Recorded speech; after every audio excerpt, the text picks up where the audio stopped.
پاگل ہو گئی ہو کیا حیا؟ تم دیکھ رہی ہو یہ پولیس اکیڈمی ہے. تمہاری انہی حرکتوں کی وجہ سے کسی دن ہم بری طرح پھنس جائیں گے. حیا کی دوست نوشین نے تقریباً چیختے ہوئے اسے تنبیہ کی. ارے یار آہستہ بولو نا. حیا نے موبائل کا زاویہ درست کرتے ہوئے لاپرواہی سے جواب دیا. ویڈیو تو بنانے دو. دیکھو تو یہ وردی میں کتنے اچھے لگتے ہیں چلتے ہوئے. کتنا روب ہے ان کی چال میں. خدا کا خوف کرو حیا, یہ سراسر غیر قانونی ہے. تم ایک پولیس اکیڈمی کی دیوار پر چڑھ کر ان کی خفیہ ویڈیو بنا رہی ہو. اگر پکڑی گئی تو لینے کے دینے پڑ جائیں گے. مجھ میں اتنی ہمت نہیں ہے. تمہاری جگہ اگر میں ہوتی تو اب تک ڈر کے مارے میری روح فنا ہو چکی ہوتی. نوشین نیچے کھڑی مسلسل ادھر ادھر دیکھ رہی تھی جبکہ حیا دیوار کے سہارے پاؤں جمائے اکیڈمی کے اندر ہونے والی مشقوں کے کیمرے میں محفوظ کرنے میں مگن تھی. اچانک حیا کو اپنے پیچھے کسی کی موجودگی کا احساس ہوا. فضا میں ایک عجیب سی بھاری بھرکم خوشبو اور تناؤ پھیل گیا تھا. حیا میں تو چلی. نوشین نے جیسے ہی پلٹ کر دیکھا اس کے رنگ اڑ گئے. سامنے ایک طویل قامت, گندمی رنگت اور باروب شخصیت کا مالک آفیسر کھڑا تھا جس کی آنکھوں میں غصے کی تپش صاف محسوس کی جا سکتی تھی. کیا کر رہی ہو تم لوگ یہاں؟ وہ آفیسر غصے سے دھاڑا. اس کی گرجدار آواز ایسی تھی کہ نوشین کے پاؤں تلے سے زمین نکل گئی اور وہ کانپنے لگی. دیوار پر چڑھی حیا اس اچانک دھاڑ سے بوکھلا کر فوراً نیچے گری. عظیم ہمدانی نے اپنی گہری عقابی نظروں سے اس لڑکی کو دیکھا. حیا نے سنبھلتے ہوئے اپنی نظریں اٹھا کر اس آفیسر کی طرف دیکھا. اس پل عظیم کی نظریں اس کی آنکھوں پر ٹھہر گئیں. حیا کی آنکھیں غیر معمولی طور پر خوبصورت تھیں. لمبی گھنی پلکوں کے سائے میں چھپی وہ رنگین آنکھیں کسی جادو کا اثر رکھتی تھیں, مگر اس وقت ان میں شرارت تھی. جی وہ ہم بس. حیا نے کچھ بولنے کی کوشش کی لیکن اس سے پہلے کہ وہ اپنی بات مکمل کرتی عظیم ہمدانی نے غصے سے آگے بڑھ کر حیا کے بیگ سے تھام کر اسے کھڑا کیا اور اس کے ہاتھ سے موبائل چھین لیا. لے کر چلو اسے, اس نے حقارت سے کہا اور پیچھے کھڑی لیڈی کانسٹیبل کی طرف اسے دھکیلا. لیڈی کانسٹیبل نے تندہی سے حیا کو اس کے بیگ سے پکڑا اور گھسیٹتے ہوئے تھانے کی طرف لے جانے لگی.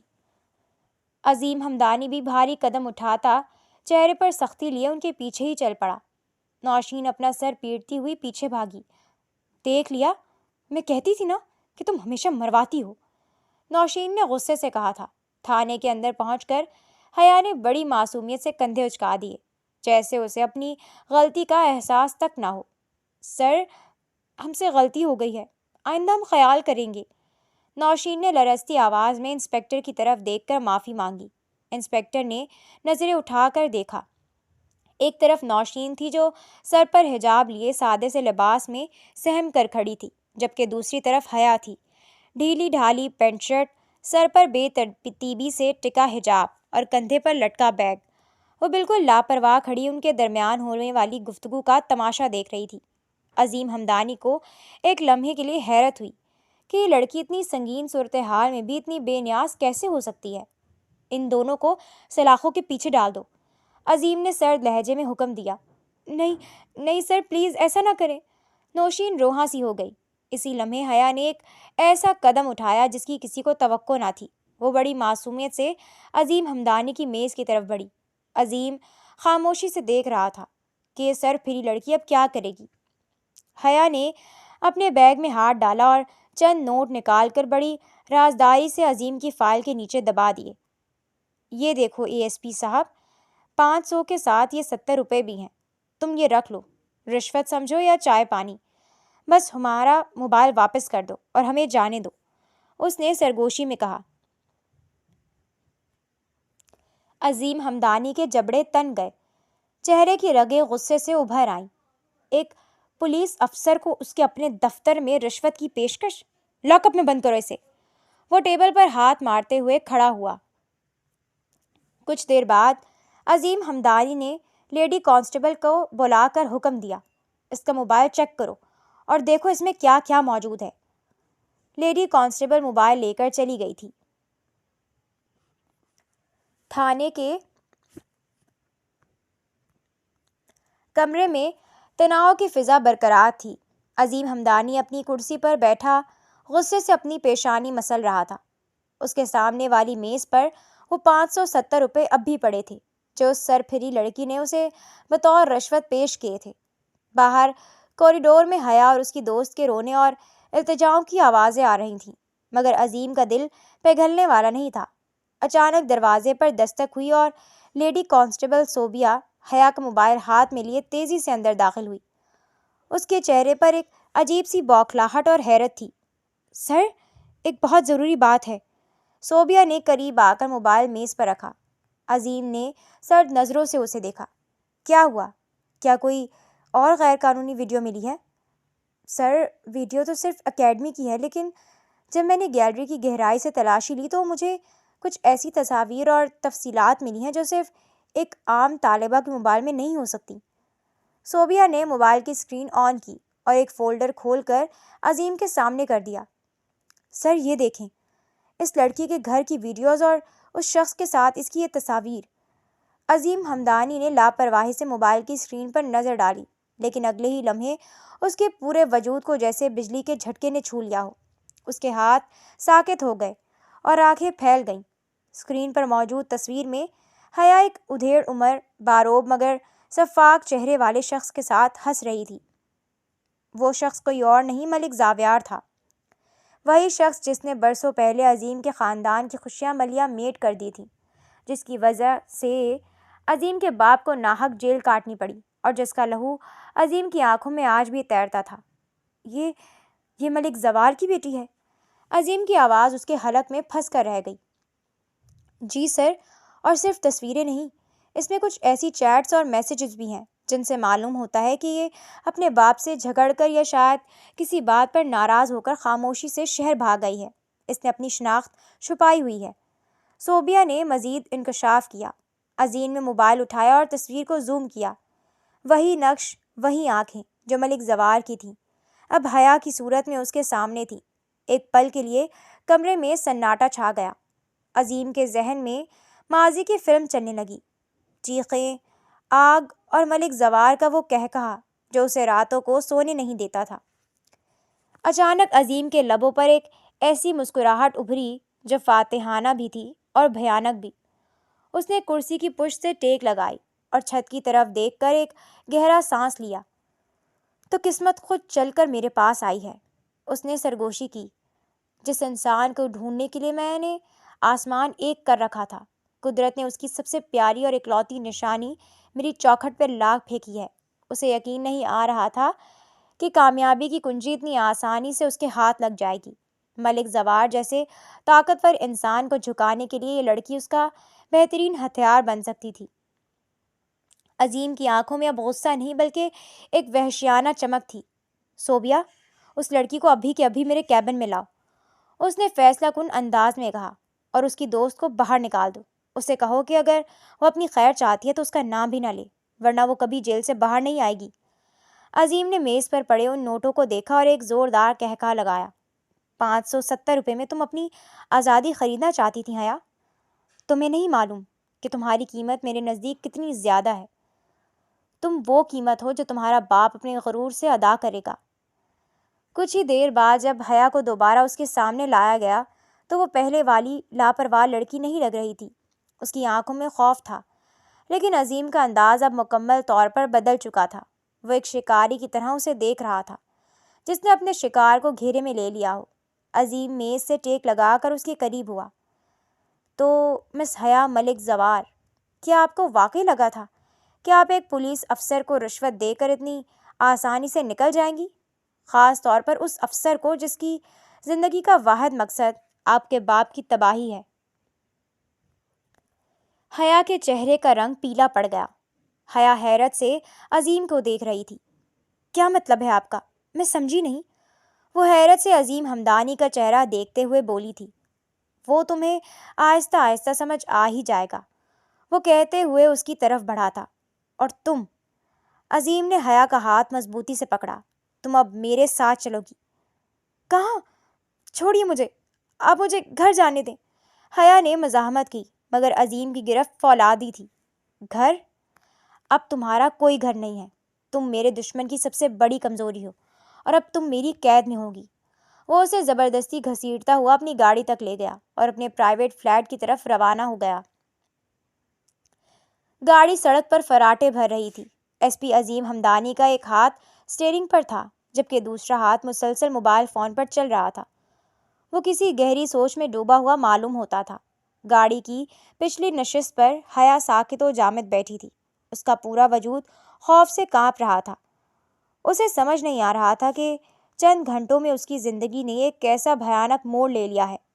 وہ تو گھر کی گھٹن اور باپ کی سختیوں سے تنگ آ کر 2 پل کے سکون کی خاطر شہر بھاگ آئی تھی، مگر اسے کیا معلوم تھا کہ وہ شیر کے جبڑے سے نکل کر ایک بھوکے بھگیڑ کے سامنے جا گرے گی۔ دیکھیں، میں مانتی ہوں کہ میں نے رشوت دے کر بہت بڑی غلطی کی ہے۔ میں اپنی غلطی تسلیم کرتی ہوں۔ پلیز میرے ساتھ ایسا نہ کریں، مجھے جانے دیں۔ حیا نے لرزتی آواز اور منت بھرے لہجے میں التجا کی۔ عظیم ہمدانی نے ماتھے پر بر ڈالے عقابی نظریں اٹھا کر بیک ویو مرر کے ذریعے پیچھے دیکھا۔ اس کے لبوں پر ایک زہریلی اور معنی خیز مسکراہٹ رینگ گئی۔ اس نے حیا کے کسی سوال کا جواب دینا مناسب نہ سمجھا اور خاموشی سے گاڑی کو اپنے پرائیویٹ فلیٹ کی طرف رواں دوا رکھا۔ جیسے ہی گاڑی فلیٹ کے پارکنگ ایریا میں رکی، عظیم نے باہر نکل کر پچھلا دروازہ کھولا اور حیا کا بازو مضبوطی سے تھام کر اسے تقریباً گھسیٹتے ہوئے گاڑی سے باہر نکالا۔ چھوڑیں مجھے، آپ مجھے کہاں لے کر جا رہے ہیں؟ حیا چیخی، مگر عظیم کی گرفت فولادی تھی۔ وہ اسے کھینچتا ہوا فلیٹ کے اندر لے گیا۔ جیسے ہی وہ اندر داخل ہوئے، حیا کی نظریں وہاں موجود چند مسلح کانسٹیبلز اور ایک باریش بزرگ پر پڑیں، جنہیں دیکھ کر حیا کو لگا جیسے اس کی روح فنا ہو جائے گی۔ اس کے ذہن میں خوفناک خیالات گردش کرنے لگے۔ دیکھیں، آپ مجھے کہیں بیچنا مت۔ میں اپنی ہر غلطی ماننے کے لیے تیار ہوں۔ آپ جو کہیں گے میں وہ کروں گی۔ بس خدا کے لیے مجھے کسی کے ہاتھ بیچے مت۔ اس نے اپنا ہاتھ چھڑانے کی ناکام کوشش کرتے ہوئے بدحواس ہو کر کہا۔ عظیم ہمدانی نے رک کر حیرت اور استہزاء سے حیا کی طرف دیکھا۔ اس کی معصومیت اور بے وقوفی پر اسے ترس آنے کے بجائے غصہ آیا۔ اچھا، تو تم میرا ہر کام کرنے کے لیے تیار ہو؟ عظیم نے سرد لہجے میں پوچھا، پھر ایک قدم اس کے قریب ہوا۔ ٹھیک ہے، میں تمہیں بیچوں گا نہیں، بس خاموشی سے یہاں بیٹھو اور مجھ سے نکاح کر لو۔ یہ الفاظ نہیں تھے، بلکہ پگھلا ہوا سیسا تھا جو حیا کے کانوں میں اڑیلا گیا تھا۔ اس کا دماغ سن ہو گیا۔ کیا آپ پاگل ہو گئے ہیں؟ نہ چاہتے ہوئے بھی حیا کا لہجہ سخت ہو گیا اور اس نے نفرت سے 2 قدم پیچھے فاصلہ اختیار کی۔ عظیم ہمدانی کی آنکھوں میں غصے کی لہر دوڑ گئی۔ وہاں کھڑے کانسٹیبلز اور نکاح خاں نے بھی حیرت سے اس لڑکی کو دیکھا۔ عظیم ہمدانی کی پوری سروس میں آج تک کسی نے اس سے اس لہجے میں بات کرنے کی جرت نہیں کی تھی، اور اس کے باپ کی وفات کے بعد تو وہ ایک ایسا جاہ و جلال رکھتا تھا کہ بڑے بڑے بدماش اس کے سامنے بولتے ہوئے ہچکچاتے تھے۔ یہ تمہیں بعد میں پتہ چل جائے گا کہ پاگل کون ہے، عظیم نے دانت پیستے ہوئے کہا۔ اب خاموشی سے نکاح کرو، اس سے پہلے کہ میں تمہارا کام تمام کر دوں۔ کہہ کر عظیم نے اپنی کمر سے لگی گن نکالی اور اس کی ٹھنڈی نالی حیا کی پیشانی پر جما دی۔ حیا کی سانسیں حلق میں اٹک گئیں۔ بیٹا، یہ طریقہ غلط ہے۔ آپ اس طرح زبردستی کسی معصوم لڑکی کو نکاح پر مجبور۔ نکاح خاں نے بولنا چاہا ہی تھا کہ عظیم نے گن کا رخ ان کی طرف کر دیا۔ مولوی صاحب، جتنا کہا گیا صرف اتنا کریں، مجھے لیکچر سننے کا کوئی شوق نہیں ہے، اس نے دھاڑ کر کہا اور واپس گن حیا کی طرف موڑ دی۔ چلو، خاموشی سے جا کر وہاں بیٹھو اور قبول ہے کہو، ورنہ تمہاری جان چھڑانے کا میرے پاس ایک اور طریقہ بھی ہے۔ مجھے زیادہ بولنے والی لڑکیاں زہر لگتی ہیں۔ حیا نے بھیگی آنکھوں سے عظیم کو دیکھا۔ اس کے پاس کوئی راستہ نہیں تھا۔ وہ بوجھل قدموں سے چلتی ہوئی صوفے پر جا بیٹھی۔ اس کا دل چاہ رہا تھا کہ وہ اس گھڑی کو کوسے جب اس نے گھر سے بھاگنے کا فیصلہ کیا تھا۔ اسے اپنے باپ کی باتیں یاد آنے لگیں، جو اکثر کہا کرتے تھے کہ حیا، یہ دنیا شریف لوگوں کے نہیں ہے، یہ دنیا معصوموں کو کچا کھا جاتی ہے۔ حیا ہمیشہ ان کی باتوں کو ٹال دیا کرتی تھی۔ اسے لگتا تھا کہ اس کے بابا ظالم ہیں جو اسے قید میں رکھتے ہیں، لیکن آج اسے شدت سے احساس ہوا کہ اس کا باپ غلط نہیں تھا۔ واقعی یہ دنیا درندوں سے بھری ہوئی تھی۔ نکاح خاں نے لرزتی آواز میں نکاح پڑھوایا۔ حیا نے زندگی کی سب سے بڑی ہار مانتے ہوئے اسے سختی آواز میں قبول کر لیا۔ نکاح مکمل ہوتے ہی نکاح خاں خاموشی سے وہاں سے نکل گیا۔ اسے عظیم ہمدانی کی آنکھوں میں موجود خون آشام بدلے کی آگ سے خوف آ رہا تھا۔ سر، ہمارے لیے کوئی حکم؟ ایک کانسٹیبل نے سیلیوٹ کرتے ہوئے پوچھا۔ وارنٹ تیار کرواؤ، عظیم ہمدانی نے حیا کی طرف دیکھے بغیر سرد لہجے میں کہا۔ کانسٹیبل حکم کی تعمیل میں وہاں سے چلا گیا۔ کمرے میں اب صرف خاموشی اور حیا کے رونے کی سسکیاں باقی تھیں۔ وہ صوفے کے ایک کونے میں سمٹی ہوئی اپنی قسمت پر آنسو بہا رہی تھی، جبکہ عظیم ہمدانی اپنی فتح کا جشن منانے کے لیے اگلی چال سوچ رہا تھا۔ نکاح کے بعد کی وہ پہلی رات حیا کے لیے آنسوؤں اور سسکیوں کی نظر ہوئی تھی، لیکن جیسے ہی صبح کا سورج طلوع ہوا، حیا کی فطری زندہ دلی اور شرارت نے دوبارہ سر اٹھانا شروع کر دیا۔ عظیم ہمدانی، جو اپنی زندگی کے ہر فیصلے میں حد درجہ سنجیدہ اور سخت تھا، اس نے سوچا تھا کہ وہ چند دن چھٹی لے کر اس لڑکی کو اپنی دشمنی کا مزہ چکھائے گا اور اسے تڑپائے گا، مگر اسے کیا خبر تھی کہ پانسا پلٹ چکا ہے۔ عظیم ہمدانی رات بھر جاگنے کے بعد صبح دیر سے بیدار ہوا تھا۔ اس کا ارادہ حیا کو زج کرنے کا تھا، مگر جب وہ لاؤنج میں آیا تو منظر دیکھ کر اس کے قدم وہیں تھم گئے۔ پورے لاؤنج میں صوفوں کے کشن بکھرے ہوئے تھے اور حیا، جو کل رات موت کے خوف سے تھر تھر کانپ رہی تھی، اب سر پر دوپٹہ لپیٹے ہاتھ میں ویکیوم کلینر لیے کسی جنگی ترانے کی دھن پر جھوم رہی تھی۔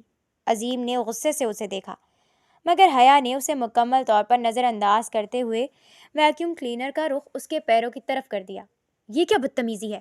عظیم دھاڑا۔ بدتمیزی نہیں مسٹر اے ایس پی، صفائی نصف ایمان ہے۔ آپ کا گھر تو کسی غارت جیسا لگ رہا تھا۔ میں نے سوچا اب میں یہاں کی ملکہ بن گئی ہوں تو تھوڑا میک اوور کر لوں۔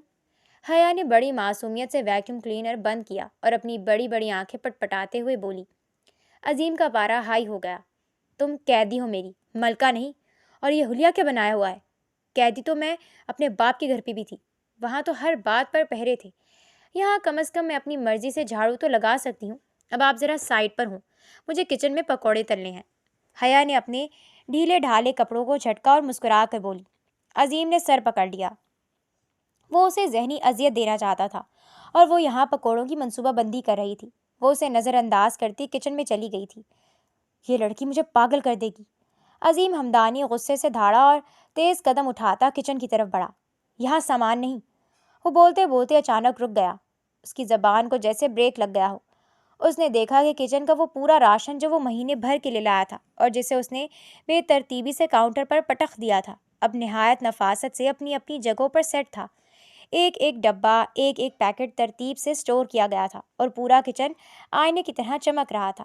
حیا نے حیرت سے پلٹ کر دیکھا اور پھر ایک دل آویز مسکراہٹ کے ساتھ دوبارہ چولہا جلانے میں مگن ہو گئی۔ عظیم کو سمجھ نہیں آ رہا تھا کہ اس لڑکی کے ساتھ کیا رویہ اختیار کرے۔ تم اتنی پرسکون کیسے ہو سکتی ہو حیا؟ عظیم نے آخر کار اپنی حیرت پر قابو پاتے ہوئے پوچھا۔ کوئی اپنے گھر سے دور ایک انجان شخص کی قید میں رہ کر اتنا پرسکون کیسے ہو سکتا ہے؟ کیا تمہیں اپنے گھر کی یاد نہیں آ رہی؟ حیا کے ہاتھ ایک لمحے کے لیے رکے، پھر اس نے غصے سے بھرپور نظریں عظیم پر ڈالیں۔ عظیم کی نظریں اس سے ملی۔ ایک پل کے لیے وہ حیران رہ گیا تھا۔ گھر کے ذکر پر اتنا غصہ اور درد؟ اپنا گھر؟ کون سا گھر؟ اس کی آواز میں اب درد اور غصہ دونوں شامل تھے۔ وہ گھر جہاں ہر وقت اپنے سر پر درجنوں مسلح مردوں کا پہرا برداشت کرنا پڑے۔ وہ گھر جہاں دیواروں کے پیچھے سے ہر روز معصوم لڑکیوں کی چیخیں سنائی دیں۔ کیا ایسے جہنم کو کوئی اپنا گھر کہتا ہے؟ عظیم ہمدانی خاموشی سے اسے دیکھ رہا تھا۔ حیا کی آواز اب کانپ رہی تھی۔ کم از کم یہاں وہ اذیت تو نہیں ہے جو اس گھر میں تھی۔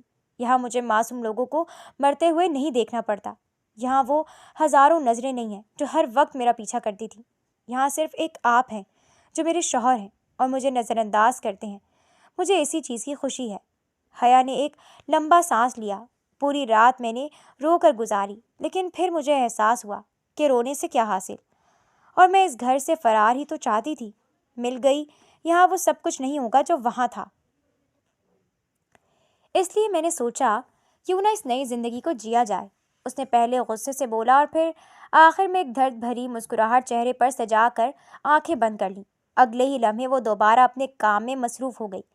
عظیم ہمدانی کے سخت دل میں پہلی بار حیا کے لیے نرمی پیدا ہوئی۔ اسے اندازہ نہیں تھا کہ ملک زوار کی بیٹی خود اپنے باپ کے سائے سے اس قدر نفرت کرتی ہے، لیکن پھر اسے یاد آیا کہ یہ اسی دشمن کا خون ہے جس نے اسے برباد کیا تھا۔ اس نے جھٹکے سے اپنے دل میں ابھرتے ہوئے ہمدردی کے جذبات کو جھٹکا۔ اچھا یہ تو بتا دیں پکوڑے کھائیں گے یا نہیں؟ حیا نے اچانک اونچی آواز میں ہانک لگائی، جیسے ابھی کچھ ہوا ہی نہ ہو۔ عظیم کا پارا پھر سے چڑھا۔ زہر لا دو مجھے، وہ غصے سے بڑبڑایا اور پلٹ کر اپنے کمرے کی طرف بڑھ گیا۔ یہ کام تو آپ مجھ سے زیادہ بہتر طریقے سے کر سکتے ہیں، پولیس والے ہیں نا، زہر اور انکاؤنٹر تو آپ کے بائیں ہاتھ کا کھیل ہے۔ حیا نے پیچھے سے کہکہا لگا کر کہا۔ اس کے اس بے ساختہ کہکہے پر عظیم ہمدانی کڑ کر رہ گیا۔ وہ اس لڑکی کو زچ کرنے کا ارادہ رکھتا تھا، اسے رلانے کا منصوبہ بنا کر لایا تھا، لیکن یہاں تو الٹی گنگا بہہ رہی تھی۔ اس قیدی نے تو خود جیلر کو ہی ذہنی مریض بنا کر رکھ دیا تھا۔ عظیم نے کمرے میں جا کر زور سے دروازہ بند کیا، جبکہ کچن سے حیا کے گنگنانے کی آواز اب بھی آ رہی تھی۔ دوپہر کے وقت عظیم اپنے لیپ ٹاپ پر کام کر رہا تھا کہ اچانک اسے اپنے پیروں کے نیچے کچھ ٹھنڈا اور گیلا محسوس ہوا۔ اس نے نیچے دیکھا تو اس کے مہنگے جوتے پانی سے بھرے ٹب میں تیر رہے تھے۔ حیا قریب ہی بیٹھی بڑی لگن سے اپنے ناخن پالش کر رہی تھی۔ حیا، یہ کیا ہے؟ وہ کرسی سے اچھل کر کھڑا ہوا۔ اوہ، وہ دراصل آپ کے جوتے بہت تھکے ہوئے لگ رہے تھے، میں نے سوچا انہیں فٹ سپا کروا دوں۔ اس نے بغیر دیکھے جواب دیا، جیسے کوئی بہت بڑا اور رحم دلی کا کام کیا ہو۔ عظیم کا ضبط جواب دے گیا۔ اس نے ایک زوردار جھٹکے سے حیا کا ہاتھ پکڑا اور اسے اپنی طرف کھینچا۔ حیا کی ناخن پالش کا برش ہوا میں لہرایا اور عظیم کی سفید شرٹ پر ایک لمبی گلابی لکیر بن گئی۔ تمہیں لگتا ہے یہ کوئی مذاق ہو رہا ہے؟ عظیم نے اسے دیوار سے جا لگایا۔ اس کا لہجہ اب سسکارتا ہوا تھا۔ اس کی گرفت حیا کی کلائی پر اتنی مضبوط تھی کہ حیا کی سسکی نکل گئی۔ چھوڑے مجھے، درد ہو رہا ہے۔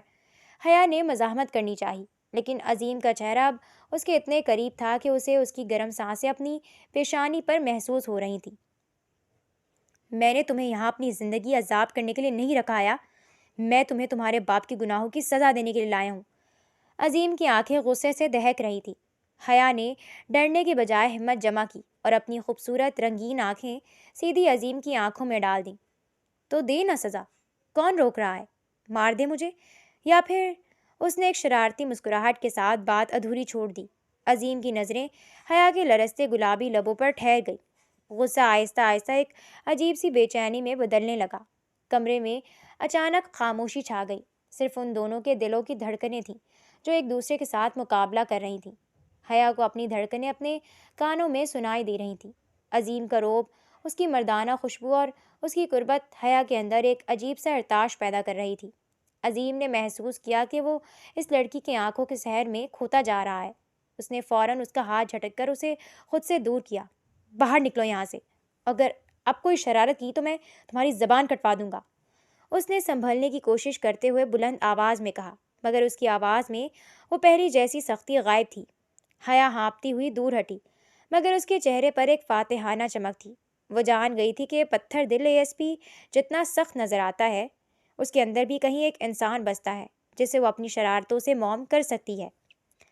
زبان کٹوانے کے لیے پہلے مجھے پکڑنا پڑے گا مسٹر ہمدانی، وہ زبان چڑھا کر کہتی کچن کی طرف بھاگی، جبکہ عظیم وہیں کھڑا اپنی تیز ہوتی دھڑکنوں کو قابو کرنے کی ناکام کوشش کر رہا تھا۔ وہ سمجھ گیا تھا کہ ان چند دنوں کی چھٹیوں میں اسے حیا کو سزا نہیں دینی پڑے گی، بلکہ خود کو اس کی معصومیت سے بچانا ایک کٹھن مرحلہ ہوگا۔ ادھر شہر کے دوسرے کونے میں ایک وسیع و عریض حویلی، جو کبھی اپنے روب اور دبدبے کی وجہ سے جانی جاتی تھی، آج کسی ماتم کدے کا منظر پیش کر رہی تھی۔ ملک زوار کے گھر میں قیامت صغریٰ برپا تھی، اور اس کہرام کی وجہ کوئی اور نہیں، اس کی اکلوتی بیٹی حیا کا غائب ہونا تھا۔ حویلی کے وسیع ہال میں ملک زوار بپھرے ہوئے شیر کی طرح چکر کاٹ رہا تھا۔ اس کے چہرے کی رنگت غصے سے سرخ ہو رہی تھی، اور ماتھے پر ابھرنے والی رگیں اس کے اندرونی طوفان کا پتہ دے رہی تھیں۔ سامنے قطار میں کھڑے اس کے درجنوں وفادار کارندے سر جھکائے کھڑے تھے، کیونکہ ان میں سے کسی کی ہمت نہیں تھی کہ اپنے مالک کی آنکھوں میں آنکھیں ڈال سکیں۔ تم سب کو میں نے پالا کس لیے ہے؟ ملک زوار کی گرجدار آواز ہال کی دیواروں سے ٹکرا کر گونجی۔ اس نے غصے سے میز پر پڑھا قیمتی گلدان اٹھا کر دیوار پر دے مارا، جس کے ٹکڑے فرش پر بکھر گئے۔ میری بیٹی، میری حیا اس شہر کے بیچوں بیچ سے غائب ہو گئی اور تم لوگوں کو خبر تک نہ ہوئی۔ اگر وہ نہیں ملی تو یاد رکھنا، میں تم سب کی لاشیں اسی چوک میں لٹکوا دوں گا۔ وہ غصے سے دھاڑا تھا۔ سر، ہم نے چپے چپے کی تلاشی لی ہے، شہر کے ہر ناکے پر ہمارے آدمی موجود ہیں، مگر بی بی جی کا کہیں کوئی سراغ نہیں مل رہا۔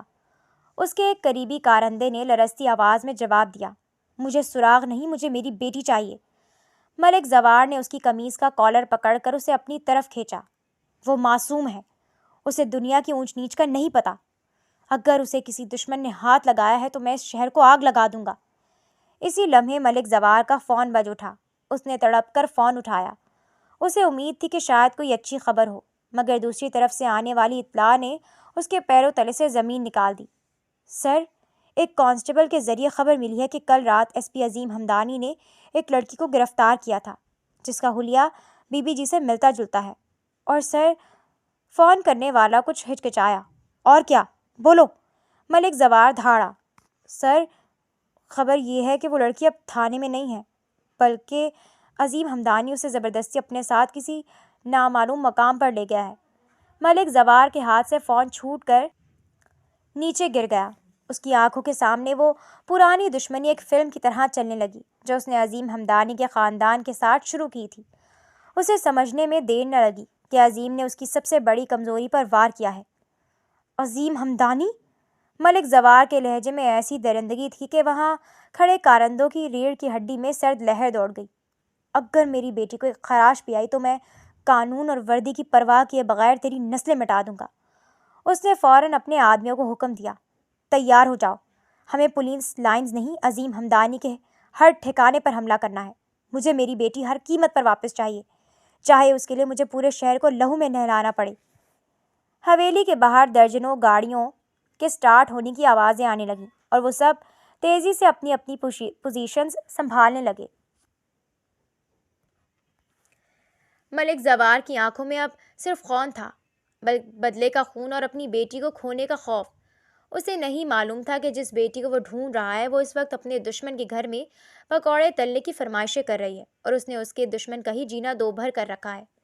دن گزرنے لگے تھے اور عظیم ہمدانی کے لیے وہ فلیٹ جو کبھی سکون کا گہوارہ تھا اب کسی میدان جنگ کا منظر پیش کرنے لگا تھا۔ حیا نے اپنی معصومانہ شرارتوں اور الٹی سیدھی منطقوں سے عظیم کا جینا دو بھر کر دیا تھا۔ کبھی اس کی سرکاری فائلوں پر کارٹون بنے ہوتے تو کبھی اس کی قیمتی پرفیوم کی بوتلوں میں پانی بھرا ملتا۔ عظیم جو 10 دن کی چھٹیوں پر یہ سوچ کر آیا تھا کہ حیا کو ذہنی اذیت دے گا، اب وہ خود اذیت کا شکار ہو چکا تھا۔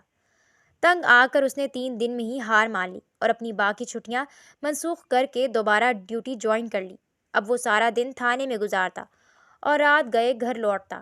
واپسی پر اسے حیا کے ہاتھ کا بنا ہوا گرم کھانا تو مل جاتا، مگر ساتھ ہی اس کی باتوں کی وہ بوچھاڑ بھی سننی پڑتی جو اسے رات بھر سونے نہ دیتی۔ دوسری طرف ملک زوار کی حالت دیدنی تھی۔ اس نے اپنے تمام ذرائع استعمال کر لیے، عظیم ہمدانی کے ہر معلوم ٹھکانے، گیسٹ ہاؤس اور فارم ہاؤس پر چھاپے مروائے، مگر حیا کا کوئی سراغ نہ ملا۔ عظیم نے بڑی ہوشیاری سے اسے اپنے اس پرائیویٹ فلیٹ میں رکھا ہوا تھا جس کا ریکارڈ سرکاری فائلوں میں بھی موجود نہ تھا۔ اپنی بیٹی کی محبت میں پاگل ملک زوار کا صبر جواب دے گیا۔ وہ قانون اور پروٹوکول کو پیروں تلے رونتا ہوا اپنے آدمیوں کے جھرمٹ میں سیدھا عظیم ہمدانی کے پولیس اسٹیشن میں داخل ہوا۔ تھانے میں موجود پولیس اہلکار ملک زوار کے غصے اور اس کے پیچھے موجود بندوق برداروں کو دیکھ کر سہم گئے، مگر عظیم ہمدانی اپنے کیبن میں نہایت اطمینان سے بیٹھا کافی کا کپ ہاتھ میں لیے کچھ فائلیں دیکھ رہا تھا۔ دروازہ دھاڑ سے کھلا اور ملک زوار کسی بپھرے ہوئے سانڈ کی طرح اندر داخل ہوا۔ عظیم ہمدانی؟ ملک زوار کی آواز تھانے کی دیواروں سے ٹکرائی۔ وہ غصے سے آگے بڑھا اور میز پر دونوں ہاتھ جما کر عظیم کی طرف جھکتے ہوئے دھاڑا، میری بیٹی کہاں ہے؟ اگر تم نے اسے چھپایا ہوا ہے تو یاد رکھنا، میں تمہاری یہ وردی تمہارے خون سے رنگ دوں گا۔ عظیم ہمدانی نے نہایت سکون سے کافی کا ایک سپ لیا اور فائل پر دستخط کیے۔ اس کے چہرے پر نہ تو کوئی خوف تھا اور نہ ہی کوئی گھبراہٹ۔ اس کا لہجہ برف کی طرح ٹھنڈا اور بے حد پرسکون تھا۔ ملک صاحب، آپ کو شاید راستہ بھول گیا ہے، یہ تھانہ ہے، آپ کی حویلی نہیں۔ یہاں چیخنے سے آپ کی تسلیل ہی ہوگی، بیٹی نہیں ملے گی۔ عظیم نے فائل بند کرتے ہوئے اس کی آنکھوں میں آنکھیں ڈال کر کہا، بکواس بند کرو۔ ملک زوار نے دوبارہ میز پر ہاتھ مارا، مجھے پتہ ہے وہ تمہارے پاس ہے، وہ معصوم ہے، اسے بیچ میں مت لاؤ۔ ہماری دشمنی مردوں کی ہے، حیا کو میرے حوالے کر دو ورنہ میں اس شہر کو قبرستان بنا دوں گا۔ عظیم کے لبوں پر ایک تمسخرانہ مسکراہٹ ابھری۔ معصوم؟ وہ لڑکی جو پولیس افسران کو رشوت دینے کی ہمت رکھتی ہے، وہ معصوم کیسے ہو سکتی ہے؟ وہ تو بڑی ٹیکٹفل لڑکی ہے ملک صاحب۔ تم… ملک زوار کا ہاتھ اپنے ہولسٹر کی طرف گیا، مگر عظیم کے گارڈز نے فوراً بندوقیں تان لی۔ دیکھیں ملک صاحب۔ عظیم اپنی کرسی سے اٹھا اور ملک زوار کے قریب آ کر نہایت سرد لہجے میں سرگوشی کی۔ آپ کی بیٹی وہاں ہے جہاں اسے ہونا چاہیے۔ وہ اب آپ کی جائیداد نہیں، میری قید میں ہے۔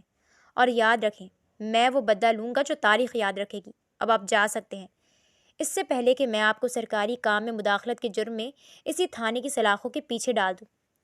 ملک زوار غصے سے ہانپ رہا تھا، اس کی آنکھیں خون آلود تھیں، مگر عظیم کا وہ پرسکون اور بے نیاز چہرہ اسے اندر سے توڑ رہا تھا۔ وہ سمجھ گیا تھا کہ عظیم ہمدانی اس بار کوئی کچی گولی نہیں کھیلا۔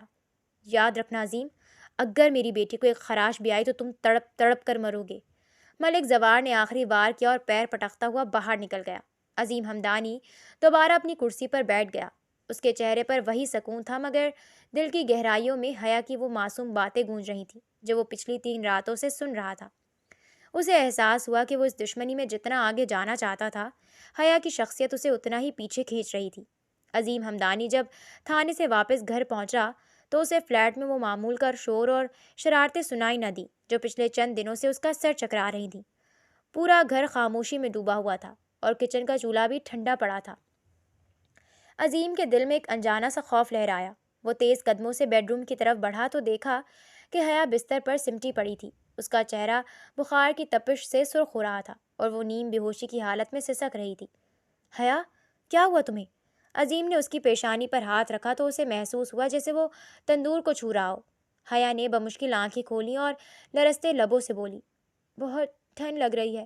عظیم نے غصہ اور دشمنی ایک طرف رکھی اور کچن کی طرف بھاگا۔ اس نے اپنی زندگی میں کبھی کھانا نہیں بنایا تھا، مگر آج اس لڑکی کی حالت دیکھ کر اس نے خود سوپ تیار کیا۔ جب وہ سوپ کا پیالہ لے کر واپس آیا تو حیا ابھی بھی کانپ رہی تھی۔ عظیم نے اسے سہارا دے کر بٹھایا اور اپنے ہاتھوں سے اسے گرم سوپ پلانے لگا۔ جب میری طبیعت خراب ہوتی تھی نا، تو میرے بابا مجھے اپنے سینے سے لگا کر سوتے تھے۔ حیا نے سوپ کا آخری گھونٹ بھرتے ہوئے معصومیت سے عظیم کی آنکھوں میں دیکھا۔ تبھی میرا بخار اترتا تھا۔ اب میں یہاں ہوں تو آپ کو بھی مجھے اسی طرح لگا کر سونا پڑے گا۔ میری بیماری کی وجہ سے آپ کو یہ قربانی دینی ہی پڑے گی۔ عظیم نے کچھ کہنا چاہا، مگر حیا کی کمزور وجود اور اس کی لرزتی آواز نے اسے خاموش کر دیا۔ اس نے بوجھل دل کے ساتھ حیا کو اپنے حصار میں لے لیا۔ حیا نے سکون سے اپنا سر عظیم کے چوڑے سینے پر رکھ دیا اور چند ہی لمحوں میں نیند کی وادیوں میں اتر گئی۔ جیسے ہی حیا کی سانسیں ہموار ہوئیں، عظیم کی نظریں دیوار پر لگی گھڑی کی ٹک ٹک پر جم گئیں اور اس کا ذہن ماضی کے دریچوں میں جا گرا۔ عظیم کو وہ سیاہ رات آج بھی یاد تھی جب اس کے ہنستے ہنستے گھر کو آگ لگا دی گئی تھی۔ اس کا باپ جو ایک ایماندار سرکاری ملک زوار کی زمینوں پر ہونے والی غیر قانونی سمگلنگ کے خلاف کھڑا ہو گیا تھا۔ ملک زوار نے پہلے اسے بھاری رشوت کی پیشکش کی تھی، مگر جب ضمیر نہ بکا تو اس نے درندگی کی انتہا کر دی۔ عظیم نے اپنی آنکھوں سے دیکھا تھا کہ کس طرح ملک زوار نے اپنے غنڈوں کے ساتھ ان کے گھر پر دھاوا بولا تھا۔ گولیوں کی تھرتھراہٹ نے فضا کو چیر دیا تھا۔ عظیم کی ماں کی چیخیں اس کے ننھے ذہن پر نقش ہو گئی تھیں۔ ملک زوار نے نہ صرف ان کا گھر جلایا بلکہ پولیس کے نظام کو اپنی جیب میں رکھ کر عظیم کی ماں کی موت کا ذمہ اس کے باپ پر ڈال دیا اور نہ جانے کتنے ہی جھوٹے الزام لگوا کر عظیم کے باپ کو جیل میں بند کروا دیا۔ عظیم کو یاد تھا وہ دن جب اس کی ماں کے بے جان وجود کو قبر تک لے جانے والا بھی کوئی مرد میسر نہیں تھا۔ پورا محلہ ملک زوار کے خوف سے اپنے گھروں میں دبکا ہوا تھا۔ وہ تڑپتے ہوئے اپنی ماں کی لاش کو دیکھتا اور پھر آسمان کی طرف دیکھ کر دہائیاں دیتا۔ اس کا باپ جو ایک بے گناہ اور فرض شناس انسان تھا، ملک زوار کی سازشوں کی وجہ سے جیل کی سلاخوں کے پیچھے تڑپ رہا تھا۔ عظیم جب بھی جیل میں اپنے باپ سے ملنے جاتا تو وہاں اکثر ملک زوار کو اپنے لاؤ لشکر کے ساتھ دیکھتا۔ ملک زوار کا وہ تمسخرانہ قہقہہ آج بھی عظیم کی سماعتوں میں تیز دھار خنجر کی طرح گونجتا تھا۔ لوگ عظیم کی بے بسی کا مذاق اڑایا کرتے تھے اور اسے جتاتے تھے کہ ملک زوار کتنا طاقتور ہے اور وہ کتنا حقیر۔ اس وقت عظیم ایک مجبور اور کمزور بچہ تھا جس کے پاس سوائے آنسوؤں کے کچھ نہ تھا، مگر اس نے اسی دن تہیہ کر لیا تھا کہ وہ ملک زوار کو کبھی نہیں چھوڑے گا۔ انتقام کی آگ تب مزید بھڑک اٹھی جب اس کا باپ جیل میں سسک سسک کر دم توڑ گیا۔ حقیقت تو یہ تھی کہ ملک زوار نے اسے جیل کے اندر ہی تڑپا تڑوا کر مروا دیا تھا، لیکن اپنے اثر و رسوخ کے زور پر اس قتل کو خودکشی کا نام دے دیا گیا۔ اس جھوٹی تہمت کا نتیجہ یہ نکلا کہ مرنے کے بعد بھی کوئی عظیم کے باپ کو عزت کی نظر سے نہیں دیکھتا تھا۔ لوگوں کے طعنے اور وہ خودکشی کا لیبل عظیم کے سینے پر کسی زخم کی طرح تازہ تھا۔ آج برسوں بعد وقت کا پہیہ گھوم چکا تھا۔ آج عظیم کے پاس وہ تمام طاقت اور اختیار تھا جو کبھی ملک زوار کے پاس ہوا کرتا تھا۔ آج وہ کمزور بچہ نہیں بلکہ ایک بااثر پولیس آفیسر تھا۔ عظیم نے اپنی آغوش میں سوئی ہوئی حیا کے معصوم چہرے کو دیکھا۔ اسے یاد آیا کہ یہ اسی شخص کی بیٹی ہے جس نے اس کے باپ کی عزت مٹی میں ملائی تھی اور اس کی ماں کو بے گورو کفن چھوڑا تھا۔ تمہارے باپ نے میرے باپ کو خودکشی کا نام دے کر مارا تھا حیا۔ عظیم نے سرگوشی کی۔ اس کی آنکھیں اب غصے سے نم تھیں۔ آج دنیا اسے جس نظر سے دیکھتی ہے، کل تمہارے باپ کو اس سے بدتر انجام دیکھنا ہوگا۔ تمہاری یہ معصومیت بھی اسے میرے قہر سے نہیں بچا سکے گی۔ عظیم کے ہاتھ کی گرفت حیا کے گرد نادانستہ طور پر سخت ہو گئی، جیسے وہ اس کے ذریعے اپنے ماضی کے تمام دکھوں کا حساب برابر کرنا چاہتا ہو۔ انتقام کی سرد لہر نے ایک بار پھر اس کے دل میں ہمدردی کے ہر جذبے کو کچل کر رکھ دیا تھا۔ رات کا پچھلا پہر تھا جب فلیٹ کے باہر گاڑیوں کے ٹائروں کے چرچرانے اور بھاری قدموں کی آواز نے خاموشی کو چیر ڈالا۔ عظیم ہمدانی، جس کی چھٹی حس کسی خطرے کی بو پا لینے میں ماہر تھی، فوراً چوکنا ہو گیا۔ اس نے دیکھا کہ کھڑکی کے باہر غیر معمولی حرکت محسوس ہوئی۔ عظیم نے فوراً حیا کو اٹھایا۔ حیا نے غنودگی میں عظیم کو دیکھا۔ حیا، بیڈ کے نیچے چھپ جاؤ اور جب تک میں نہ کہوں باہر مت آنا، عظیم نے حیا کو جھنجھوڑ کر کہا۔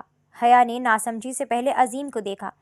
عظیم نے کاندھے سے اپنی گن نکالتی حیا جو ابھی بخار سے اٹھی تھی بدحواس ہو کر ایک کونے میں سمٹ گئی۔ اچانک ایک زوردار دھماکے کے ساتھ فلیٹ کا مرکزی دروازہ ٹوٹ کر گرا۔ ملک زوار اپنے درجنوں غنڈوں کے ساتھ اندر داخل ہوا۔ ہر طرف گولیوں کی تھرتھراہٹ اور شیشے ٹوٹنے کی آوازیں گونجنے لگیں۔ عظیم نے پوزیشن سنبھالی اور جوابی فائرنگ شروع کر دی۔ اس کا ہر نشانہ ملک زوار کے کسی نہ کسی آدمی کو ڈھیر کر رہا تھا۔ باہر نکلو عظیم ہمدانی، اگر تم مرد ہو تو سامنے آ کر میرا مقابلہ کرو۔ ملک زوار کی آواز غصے سے پھٹ رہی تھی۔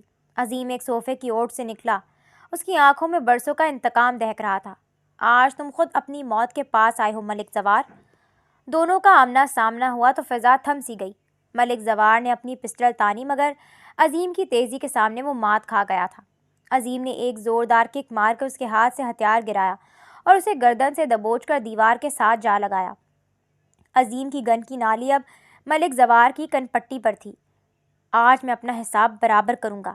آج میرے باپ کی روح کو سکون ملے گا۔ عظیم کا ہاتھ ٹریگر پر دباؤ بڑھانے لگا۔ اسے اپنی ماں کا جنازہ اور باپ کی جیل میں تڑپتی لاش یاد آئی۔ اب بس ایک لمحے کی دوری تھی کہ وہ اس شیطان کا خاتمہ کر دیتا، مگر عین اسی لمحے اس کی نظر کمرے سے جھانکتی ہوئی حیا پر پڑی۔ وہ وہیں زمین پر بیٹھی زاروں قطار رو رہی تھی۔ اس کی رنگین آنکھیں خوف اور التجا سے بھری ہوئی تھیں۔ وہ اپنے باپ کو مرتے ہوئے نہیں دیکھ سکتی تھی، چاہے وہ کتنا ہی بڑا گنہگار کیوں نہ ہو۔ حیا کا وہ معصوم چہرہ دیکھ کر عظیم کا ہاتھ لرز گیا۔ کیا میں اس کے سامنے اس کے باپ کو مار دوں؟ کیا میں بھی وہی بن جاؤں جو یہ شخص ہے؟ اس کشمکش نے اسے ایک لمحے کے لیے کمزور کر دیا۔ عظیم نے نفرت سے ملک زوار کو پیچھے دھکیلا اور خود ایک گہرا سانس لے کر صوفے کی طرف ہٹا تاکہ اپنے بکھرے ہوئے جذبات کو قابو کر سکے۔ مگر ملک زوار جو انسانیت سے عاری تھا، اس نے عظیم کی اس رحم دلی کو کمزوری سمجھا۔ جیسے ہی عظیم نے پیٹھ پھیری، ملک زوار نے زمین پر گری ہوئی گن کی طرف جھپٹا مارا اور اسے اٹھا کر عظیم کے سر کا نشانہ لیا۔ خدا حافظ ASP صاحب۔ ملک زوار نے صفاقانہ مسکراہٹ کے ساتھ ٹریگر دبانا چاہا۔ نہیں! ایک چیخ بلند ہوئی۔ عظیم سنبھلتا اس سے پہلے ہی گولی کے چلنے کی آواز آئی، مگر یہ گولی ملک زوار کی نہیں تھی۔ حیا، جس نے وہیں قریب پڑی ہوئی ایک اور گن اٹھا لی تھی، اس نے کانپتے ہاتھوں مگر پختہ ارادے سے اپنے ہی باپ پر فائر کر دیا تھا۔ ملک زوار کے ہاتھ سے گن چھوٹ گئی تھی۔ وہ حیرت اور تکلیف سے اپنی بیٹی کو دیکھنے لگا۔ حیا کی چلائی ہوئی گولی اس کے باپ کے کندھے اور بازو میں پیوست ہو چکی تھی۔ آپ نے مجھے یہاں بھی مرنے کے لیے چھوڑ دیا بابا۔ آپ نے اسے مارنا چاہا جس نے میری جان بچائی۔ حیا روتے ہوئے چیخی۔ اس کے ہاتھ میں موجود گن اب بھی لرز رہی تھی۔ ملک زوار زخموں کی تاب نہ لاتے ہوئے فرش پر ڈھیر ہو گیا، جبکہ عظیم ہمدانی ساکت کھڑا اس لڑکی کو دیکھ رہا تھا۔ جس نے آج اپنے باپ کے خلاف کھڑے ہو کر عظیم کی زندگی بچا لی تھی۔ دشمنی کا وہ پہاڑ جو برسوں سے عظیم کے سینے پر تھا، آج حیا کے ان آنسوؤں میں بہہ گیا تھا۔ عظیم ہمدانی جو اب تک سکتے کی حالت میں کھڑا تھا، تیزی سے آگے بڑھا اور حیا کے ہاتھوں سے لرزتی ہوئی گن چھین کر اسے اپنے مضبوط حصار میں لے لیا۔ حیا کا پورا وجود بری طرح کانپ رہا تھا۔ اس نے اپنا چہرہ عظیم کے سینے میں چھپا لیا اور زاروں قطار رونے لگی۔ میں اب اس انسان کے پاس کبھی نہیں جاؤں گی عظیم، کبھی نہیں۔ حیا نے ہچکیوں کے درمیان ٹوٹے ہوئے لہجے میں انکشاف کیا۔ آپ کو لگتا ہے کہ یہ صرف آپ کا دشمن ہے؟ اس شخص نے میری ماں کو بھی میری آنکھوں کے سامنے تڑپا تڑپا کر مار دیا تھا، کیونکہ وہ اس کے کالے دھندوں کے خلاف بولتی تھی۔ میں اس گھر سے سکون کے لیے نہیں، اس جہنم سے نجات پانے کے لیے بھاگی تھی۔ عظیم کی آنکھوں میں حیرت کے سائے لہرائے۔ وہ جسے دشمن کی بیٹی سمجھ کر نفرت کر رہا تھا، وہ خود اسی آگ میں جل رہی تھی جس میں عظیم برسوں جلتا رہا تھا۔ مجھے اب کہیں نہیں جانا، میں آپ کے پاس محفوظ محسوس کرتی ہوں۔ حیا نے اپنا سر اٹھا کر نم آنکھوں سے عظیم کو دیکھا۔ ان آنکھوں میں اب کوئی شرارت نہیں تھی، بلکہ ایک ایسا اعتراف تھا جس نے عظیم کے دل کی دھڑکنوں کو ترتیب بدلنے پر مجبور کر دیا۔ عظیم نے پہلی بار اسے ایک دشمن کی بیٹی کے طور پر نہیں، بلکہ اپنی شریک حیات کے طور پر دیکھا۔ کچھ دن گزر چکے تھے۔ ملک زوار اب ہسپتال میں پولیس کی کڑی نگرانی میں اپنی زندگی اور موت کی جنگ لڑ رہا تھا، جبکہ عظیم اور حیا کی زندگی اب انتقام اور خوف سے پاک ہو کر ایک نئی خوشبو میں رچی بسی تھی۔ کمرے میں مدھم روشنی پھیلی ہوئی تھی۔ حیا کھڑکی کے پاس کھڑی باہر کی خاموشی کو محسوس کر رہی تھی کہ تبھی عظیم کمرے میں داخل ہوا۔ حیا نے پلٹ کر اسے دیکھا۔ اس کے چہرے پر وہی مخصوص حیا آمیز مسکراہٹ تھی۔ عظیم خاموشی سے چلتا ہوا اس کے بالکل قریب آ کر رک گیا۔ اب بھی ڈر لگتا ہے؟ عظیم نے بہت دھیمی آواز میں پوچھا۔ اس کا لہجہ اتنا ریشمی تھا کہ حیا کے دل کی دھڑکن یکدم تیز ہو گئی۔ نہیں، اب تو بالکل نہیں۔ حیا نے نظریں جھکا لیں، مگر عظیم کے قریب ہونے سے اس کی سانسیں بے ترتیب ہونے لگی تھیں۔ عظیم نے اپنا ہاتھ بڑھا کر حیا کی ٹھوڑی کو چھوا اور اس کا چہرہ اوپر اٹھایا۔ دونوں کی نظروں کا تصادم ہوا تو وقت جیسے تھم گیا۔ حیا کی رنگین آنکھوں میں اس وقت صرف عظیم کے لیے محبت اور سپردگی تھی۔ عظیم نے محسوس کیا کہ اس لڑکی نے نہ صرف اس کی زندگی بچائی ہے، بلکہ اس کے دل کی بنجر پن کو بھی ختم کر دیا ہے۔ عظیم کے دل کی دھڑکنیں بھی بے قابو ہو رہی تھیں۔ وہ آہستہ آہستہ حیا کے چہرے کے قریب جھکا۔ فضا میں تناؤ اور رومان کا ایک انوکھا امتزاج تھا۔ حیا نے اپنی آنکھیں موند لیں۔ اس کے لرزتے ہوئے لب عظیم کی قربت کو محسوس کر رہے تھے۔ اگلے ہی لمحے عظیم نے تمام فاصلے مٹا دیے اور اپنے لب حیا کے لبوں پر رکھ دیے۔ یہ ایک خاموش